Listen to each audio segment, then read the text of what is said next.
No recuerdo cuál vi primero, si En compañía de lobos, película que adaptaba el cuento de Angela Carter, o El laberinto del fauno de Guillermo del Toro, pero lo cierto es que ambas me marcaron fuertemente. Ya desde más niño me gustaban los mitos, las leyendas y los cuentos de hadas, pero estas dos formas de contar historias tan fantásticas, tan aterradoras y a la vez tan interesantes, me llevó a estudiar cada vez más sobre la historia e interpretaciones del género y sus arquetipos. Pero como es normal en toda área de estudio, mientras más intento letrarme en el tema, más me falta. Es que es por esto que tomé la idea de leer títulos de libros, sobre todo los que son recopilatorios de cuentos con ciertas temáticas, y si es posible ver el índice y buscar los que me llamen la atención. Así es, basándome únicamente en el título. Es así como llegamos al cuento de esta semana, El príncipe ibérico y la dama serpiente, autoría de la británica Verlon Lee, autora de la cual sé realmente poco, como que es el seudónimo de Violet Paget y que Montage Sommer le tenía en gran estima como escritora, pero y sin duda una mujer fascinante, que estudió una amplia gama de disciplinas artísticas y cuyos relatos fueron un hito en su momento y que por desgracia está muy olvidada, sobre todo en la lengua española. En una entrevista el director mexicano Guillermo del Toro comentaba que toda gran historia tiene por trasfondo un cuento de hadas. Pero, ¿qué pasa cuando el cuento de hadas es la fuente? A veces podemos recurrir a la realidad o al mito y la leyenda. En la mitología griega, Lamia era una reina castigada por la diosa Hera tras haber tenido un amorío con Zeus y transformándola en un monstruo devorador de niños. Con el tiempo el mito se complicó y se mezcló con el de las empuzas y otros seres nocturnos, particularmente las que son mujeres serpientes o dragón, pero no nos enfocaremos tanto en la mitología porque si no el video se extendería mucho ya que en países como Rusia hay una gran gama de seres dragón o serpiente que se transforman en mujeres u hombres y otros habitantes de la noche.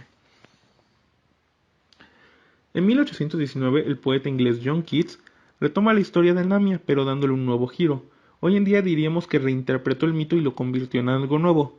En su poema del mismo nombre, Keats convierte a Lamia en una ninfa del bosque, pero a pesar de su belleza, ella está atrapada en el cuerpo de una serpiente.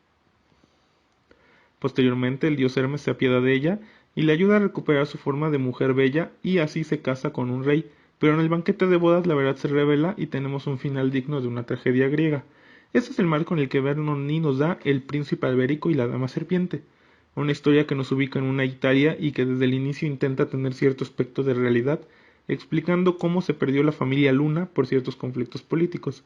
La historia abre de forma fantástica hablándonos de los tapices que hay en el castillo y luego nos lleva con nuestro protagonista, el joven Alberico, un príncipe y heredero de la familia Luna, quien cumplirá el rol tradicionalmente del príncipe encantador de casi cualquier cuento, pero aquí es un niño que se está educando y tratando de volverse un digno sucesor, mientras no para de ser un niño. Esto ante las intrigas de su abuelo, un personaje enigmático y que vive en una corte que raya en lo surreal.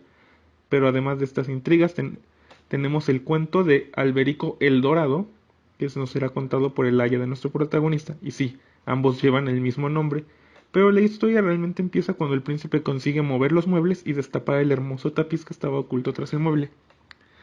La mujer que estaba ahí en ese bello retrato, digo tapiz, es en realidad mitad serpiente.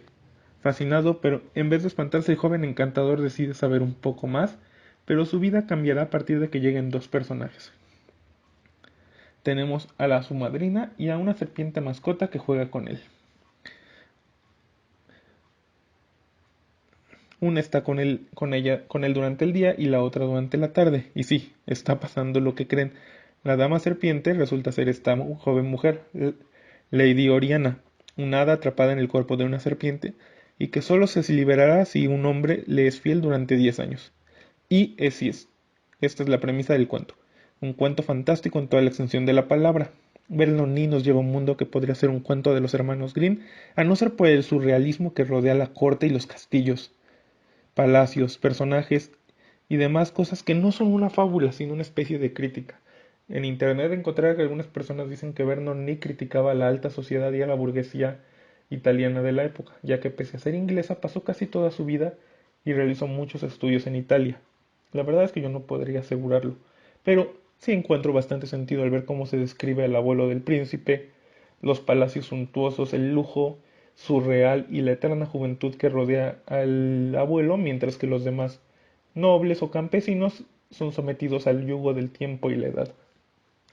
El príncipe Alberico y la dama serpiente Es un cuento fascinante, es un cuento casi surreal por esta atmósfera imaginaria y también es un cuento trágico y triste como El laberinto del fauno.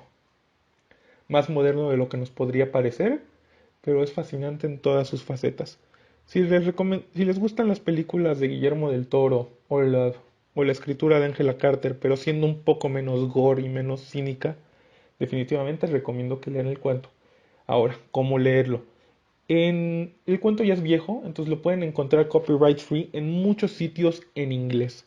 En español no he sido capaz de encontrarlo en alguna otra recopilación, pero Editorial Valdemar Gótica tiene El Príncipe Alberico y otros 13 cuentos. Obviamente, al ser un libro de Valdemar, tienen que pagar un precio arriba de unos 600 pesos. Pero si manejan el inglés, está gratis en muchos sitios. E incluso en YouTube hay un audiolibro bastante decente de lo que pueden oír y podrán ver todo esto en la descripción.